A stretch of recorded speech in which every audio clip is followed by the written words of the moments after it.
Y tenemos un gran invitado, hoy también tenemos la presencia de Claudita acá porque vale la pena hablar sobre temas varios con nuestro gran, hoy en día, escritor, porque acaba de salir un libro que ha causado cierta polémica, sobre todo por el título, pero de verdad cuando uno se adentra en este texto es muy interesante conocer una posición muy importante. Cristianos, salid del closet, así se llama. En la contracarátula dice, pareciera que la democracia colombiana vive presa de lo políticamente correcto. Quien se atreve a esgrimir en el debate político argumentos fundamentados en sus creencias religiosas puede ser calificado de antidemocrático cuando no de retardatario. En el caso de la adopción de menores por parte de parejas homosexuales, la discusión, a la vez álgida y urgente, ha llevado a la reprobación automática de quienes se han manifestado en su contra. O sea, esto está calientico, ¿no? Es lo que está pasando hoy en día. En este ensayo, su autor ataca el fundamentalismo laico y reivindica la posibilidad estrictamente democrática de propender por una sociedad basada en valores cristianos. Pues hoy está el doctor Carlos Alonso Lucio en Las Mañanas con Uno. Bienvenido. Lucio, muy buenos días. Bienvenido. Encantado de estar con ustedes. Igualmente, muchas gracias. Temas actuales. Sí, el título, pues me imagino que cada vez que llega usted a un programa de televisión, a una entrevista... ¿Cuánto se demoró en salir del closet? No, si es que no hemos terminado de salir del closet. Un poco el título responde a la necesidad de que, así como quienes hoy exhiben un pensamiento en una dirección, quienes pensamos la sociedad, la vida, la familia, desde los fundamentos de la fe y desde nuestra condición de creyentes, también salgamos a exponer lo que pensamos. Porque es que hoy ocurre es al revés, y es que quienes somos creyentes estamos arrinconados y apabullados porque supuestamente existe una tesis, a mi juicio absurda, y es que desde nuestras creencias no podemos intervenir y opinar en el espacio público con la tesis de que la fe es algo absolutamente privado o absolutamente íntimo, y entonces desde allí no se puede señalar posiciones en cuanto a lo que tenga que ver o ataña a la vida social. De acuerdo. Entonces por eso digo, no, los que creemos también tenemos derecho a opinar y tenemos que salir del closet, claro, de nuestro propio arrinconamiento. En la historia del doctor Carlos Alonso Lucio, pues muchos la conocemos, muchos también seguramente se han quedado con fragmentos de la historia y de la biografía del doctor Lucio, y uno siempre llega a la misma conclusión en estos días que se habla de reconciliación, que se habla de paz, que se habla de que este país tiene que tomar otro tipo de entorno. Siempre y cuando no se tenga presente la palabra perdón o perdonar va a ser muy complicado, porque siempre se quedan con los estigmas, ¿no? Claro, pues el doctor Lucio tiene una historia que todo el mundo la conoce antes y después, pero hoy en día ha tomado una actitud en donde realmente ha alzado una bandera muy importante. Pero ¿cuál fue ese ¿no? punto cero? ¿Cuál fue ese punto de partida para cambiar y para tener esa nueva visión de la vida? A ver, son, Claudia, tres cosas. Uno, como decía Hernán, el tema del perdón no es un tema religioso. Así es. El tema del perdón es una necesidad de la vida. No solamente opino en mi condición de cristiano, el cristianismo es un tren que marcha sobre dos grandes rieles, el riel del amor y el riel del perdón. Entre otras cosas porque el perdón es la única posibilidad de caer y volver a levantarse. Es que no solamente, digamos, el perdón puede acudir en los temas de paz trascendentales, políticos en una sociedad. Es que los matrimonios no podrían vivir sin el perdón. Es que las relaciones de amistad no podrían subsistir sin momentos de perdón. Es que las relaciones padres e hijos no podrían sobrevivir sin momentos de perdón. Pero además los momentos íntimos de uno con uno mismo no podrían surgir sin momentos de perdón. No solamente es importante perdonar, sino que también es importante en momentos de la vida perdonarse a sí mismo, restaurarse, volver a avanzar. La vida es caer y volver a levantarse. Pero usted dice que nos va a hablar básicamente de 3 puntos, pero le hago un paréntesis en ese primer punto, y es que en este momento, cuando estamos viviendo y estamos a puertas de una firma de la paz, hace poco sale Timochenko a decir que él no tiene por qué pedir perdón, que él no tiene nada de qué arrepentirse. ¿Cómo afecta eso, cómo afectan esas palabras en este momento del proceso, cuando se habla de víctimas, cuando se habla de perdón y Claudia, cuando se está esperando usted eso? tiene toda la razón. Ahora, ¿Cuál es el verdadero significado del arrepentimiento? Porque es que hay dos palabras que suelen confundirse, digamos, en el cotidiano. El remordimiento y el arrepentimiento, que son dos cosas distintas. El remordimiento es, me duele el corazón por lo que hice. La conciencia. Hay un remordimiento que tiene que ver con la conciencia.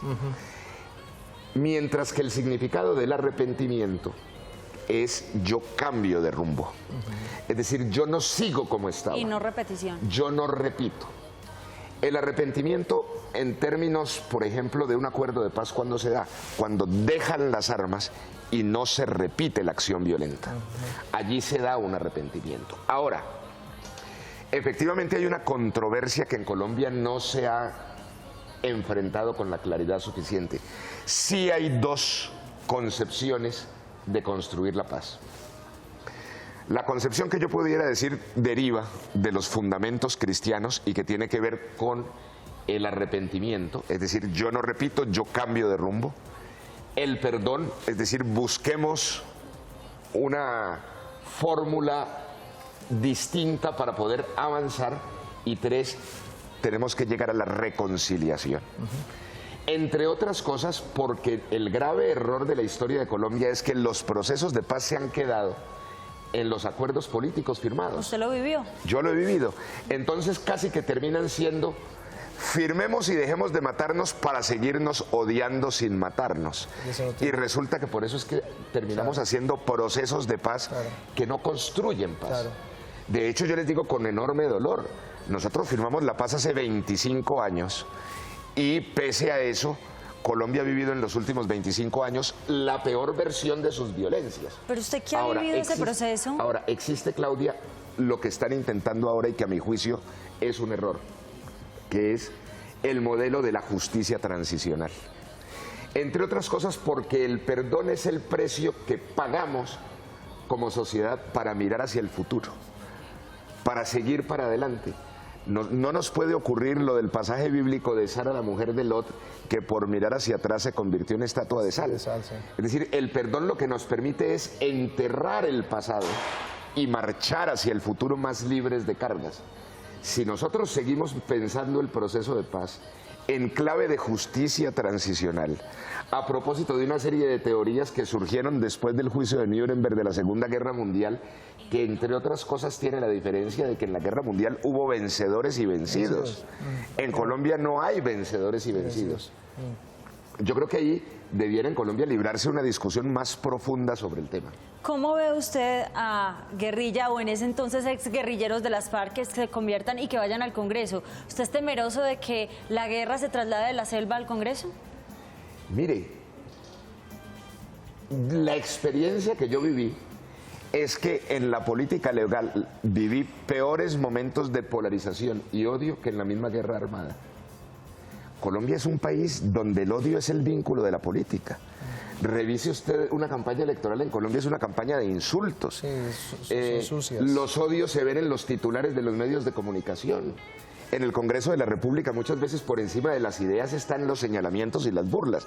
Colombia, entre otras cosas, tiene que rescatar un nivel de tolerancia serio en el ejercicio de sus debates para poder construir democracia. Ahora,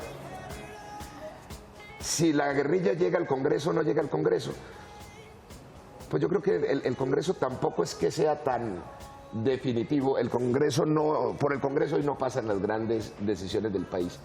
Más preocupante que si la guerrilla llega o no al Congreso es si somos capaces de incorporar a esa más de mitad de Colombia que hoy está por fuera de la economía, de los beneficios de la sociedad, de la tolerancia, de ser tenida en cuenta. Total, el tema de la justicia social. Al margen de lo que ocurra con La Habana, los colombianos tenemos que construir la paz.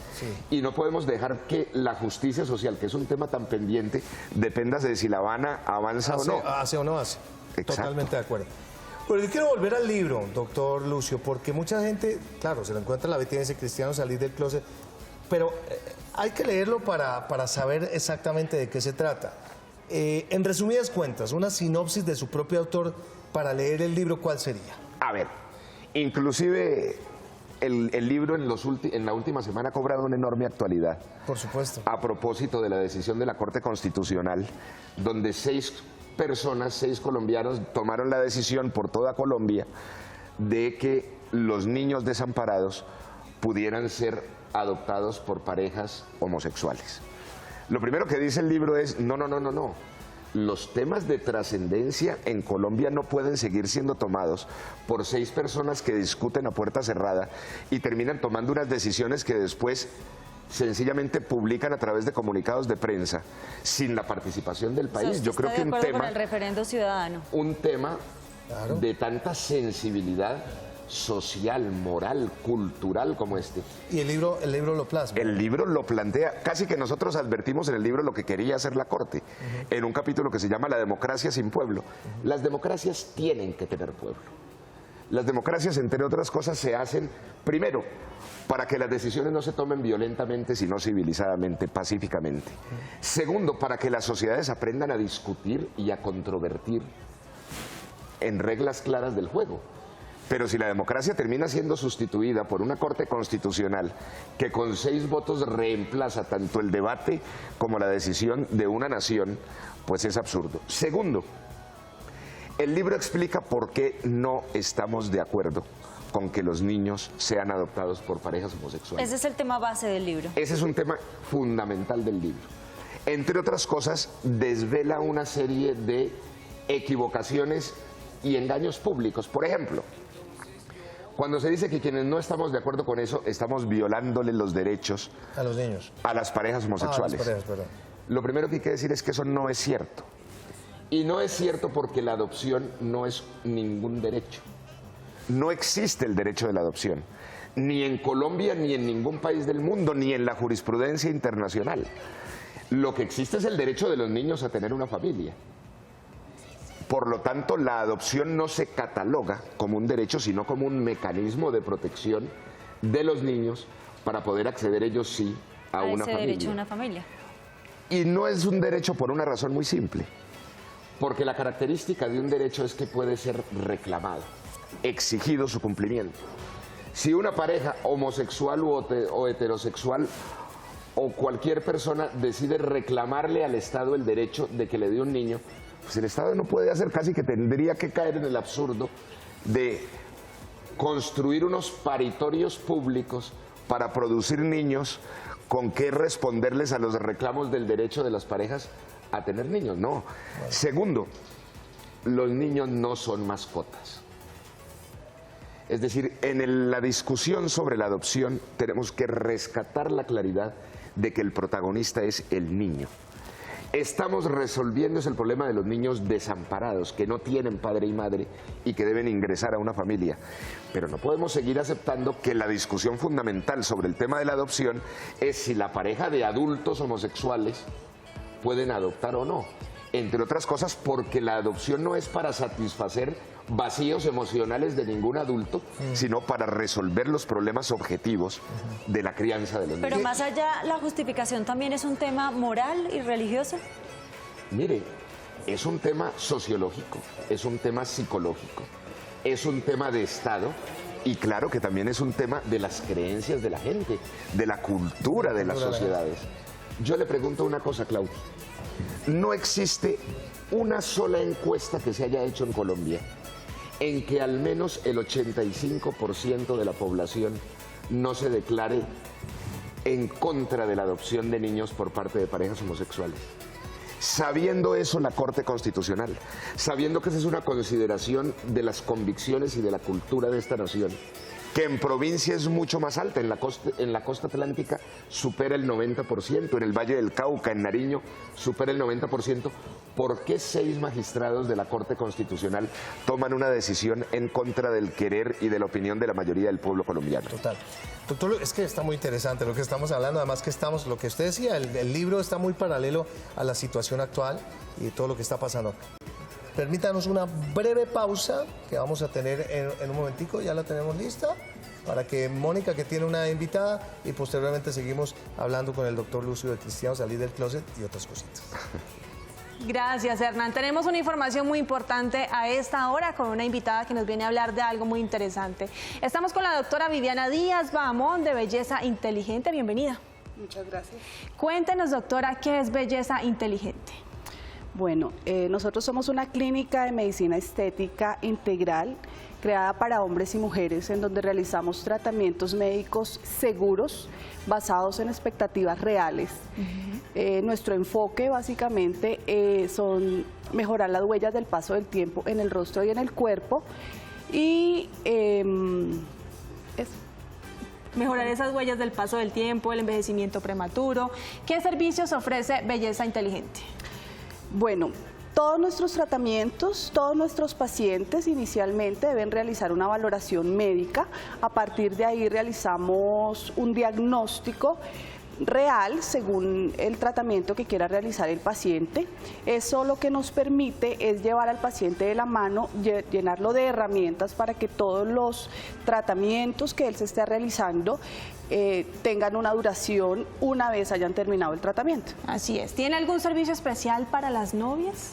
Sí, nosotros en este mes de diciembre que viene, en donde hay tantas personas que están con el ideal del matrimonio, de su reunión, estamos realizando un tratamiento, un plan en donde llevamos a cabo todo un tratamiento corporal acompañado de un tratamiento facial. El tratamiento corporal reductivo que mejora toda su figura para su plan de matrimonio, para su plan de luna de miel.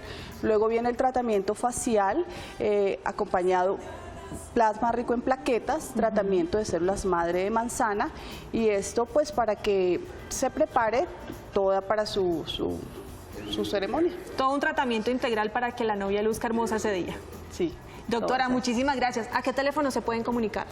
En el 520-1793 al 316-832-5838 estaremos atentos para aclarar todas las dudas que tengan. Claro que sí, doctora. Muchas gracias por habernos acompañado aquí en el programa y traer estas alternativas tan importantes para las mujeres y sobre todo para el día de la boda. Continuamos con Hernán y con Claudia y nuestro invitado.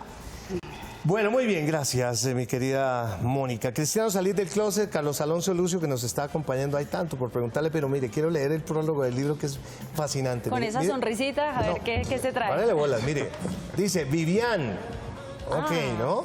Nadie como tú conoce tanto las entrañas inspiradoras de este libro, nuestros diálogos más íntimos, las dudas azarosas, las certezas profundas, tus manos asidas a las mías sobre el teclado. Conozcan como el que más la sinceridad de tus luchas y la diáfana valía de tu fe. Por el amor, por nuestro amor a prueba de escarnios, te dedico mi primer libro, que su victoria sea para ti y su gloria para Dios. Tuyo, Carlos. Tuyo, Carlos. No, mejor dicho, porque ha sido una relación también a prueba de fuego.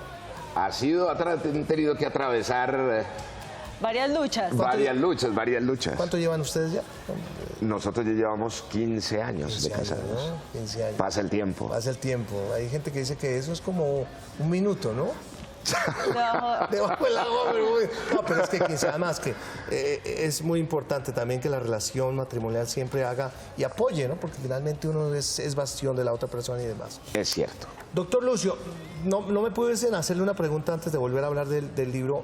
El fiscal está otra vez en boga y ha salido con dos premisas muy importantes. El viernes le pusieron una vez más el famoso indulto, luego de 30 años que el M19, que entonces que cómo están los indultos. Vera Grava hablaba esta mañana en la radio, decía, todos los años es la misma película de siempre. Usted fue arte y parte de un momento muy importante de este país. Y hace 30 años estamos viviendo una situación que no queremos volverla a ver. ¿Qué opina hoy usted, un cristiano salido del closet, sobre ese tema? A ver, lo primero, hay que dejar de actuar en función del rating y en función del marketing. El Palacio de Justicia no se ha podido resolver, entre otras cosas, porque cada año que se prende la noticia de la conmemoración, entonces se prende por 8 días el tema, el ventilador, las recriminaciones, y después vuelve y se calla. Segundo, la posición del fiscal no tiene ni pies ni cabeza jurídica. En tanto, cuando se hicieron los acuerdos con el M19, la legislación era absolutamente otra. No existía el Tratado de Roma, no existía el concepto de la justicia transicional. Se hizo a la luz de las normas de aquella época. Existe en el derecho penal el principio de la favorabilidad, que es indiscutible. Sí. Es decir, jurídicamente no es posible despertar esa realidad al margen de las consideraciones del fiscal. Me parece que el fiscal está haciendo marketing, en el sentido de meterse, como en este momento está el tema a propósito de los 30 años despierto, y ha habido noticias y ha habido nuevos encuentros, es como metiéndose allí, pero desde el punto de vista jurídico eso no tiene ni pies ni cabeza. Por el contrario, me parece que le hace un daño gravísimo al proceso de hoy, en tanto quienes están negociando se preguntarán, oiga, si 30 años después a esta gente le están intentando reabrir los procesos, ¿cuál será la seguridad jurídica en ese momento? Fíjese. Ayer yo venía hablando con un taxista de ese tema y me decía, él puso el ejemplo y me decía, eso es como decirle a una novia de hace 30 años, venga, ¿usted por qué es que me fue infiel? ¿Sí? Más o menos. No, es que no tiene, eso no tiene ni pie ni cabeza. Le hace un pésimo daño, sobre todo que el proceso de paz viene desde hace un mes, puntualizando los detalles del acuerdo jurídico, entre otras cosas porque la gran preocupación de la mesa es la seguridad jurídica del proceso. Total. Entre otras cosas porque en eso el país sí ha cambiado mucho. Cuando nosotros negociamos en La Paz, el delegado del gobierno, que era Rafael Pardo, venía en nombre del gobierno nacional y sabíamos que venía en nombre del gobierno nacional, y ese gobierno nacional representaba en esa mesa de negociación al Estado colombiano. Nosotros sabíamos que lo que allí se acordara posteriormente iba al Congreso de la República y eso formaba parte de una decisión de Estado. Hoy resulta que el presidente se compromete, pero entonces eso pasa al Congreso de la República y después quién sabe cuándo lo del Congreso de la República queda de referendo de lo que se le ocurra a una Corte Constitucional o a una Corte Suprema, si acata o no lo del Congreso. Sí. Entonces no hay seguridad jurídica de que lo que se pacta se cumpla. Y ese es uno de los problemas del proceso de paz. Lo puedo aprovechar solamente para hacerle la última pregunta. Usted estaba allí sentado escuchando las declaraciones que teníamos nosotros en directo sobre el fiscal Montealegre y la despenalización del aborto, además de los 3 casos que ya la gente conoce que son permitidos. Si tuviera la oportunidad de plasmarlo en el libro, ¿qué diría ese capítulo? Mire, yo sigo siendo un absoluto convencido de que hay que priorizar el tema de la vida. Hoy existen una serie de mecanismos como la educación sexual, como los mecanismos de prevención de embarazos. Hoy la sociedad tiene medios de comunicación que pueden difundir una pedagogía muy grande como para que nosotros vamos a legalizar el aborto en cualquiera de sus versiones en contra realmente de unos seres que ya forman parte de la vida y frente a los cuales nosotros no podemos decidir porque sí. Y le repito, más que este tema discutamos, abramos una gran discusión, pero no venga el fiscal a disparar todos los días en ráfaga, en diferentes sentidos, casi que convirtiendo lo que debiera ser una seria discusión en un tema de prestidigitación mediática. Total. Doctor Carlos Alonso Lucio, el placer ha sido grande de tenerlo aquí en la sala hablando de muchos temas y sobre todo saber que hay un libro, hay un texto. Estamos en un país democrático y a veces lo que decían popularmente, ¿no? Las cosas malas se vuelven buenas y las cosas buenas tristemente a veces pasan a ser malas. Sobre todo que hay un tema, Hernán y Claudia, que es muy importante. La necesidad de que en Colombia elevemos la calidad del debate público. Es decir, más que los escándalos y más que las ofensas, volvamos al tema de los argumentos. Indudablemente el valor del libro, y para eso lo escribí, fue para contribuir al debate público. Hoy, el libro que compendia con mayor claridad la posición de quienes no estamos de acuerdo con la adopción por parte de parejas homosexuales de los niños desamparados y quienes hoy estamos liderando la recolección de las firmas para que esto se defina por un referendo y que toda la nación y el pueblo colombiano participe, está en ese libro. Es decir, creo que ese es el valor, es un libro de una enorme actualidad con los argumentos que son. Muy bien. Doctor Lucio, una vez más, gracias por estar en el programa. No, gracias a ustedes, de verdad, feliz de haber estado aquí. Igualmente, por favor, de antemano, pues saludos a la doctora Viviana, un feliz fin de año, porque ya se nos acabó este año, ¿no? Ya se fue, ya se fue.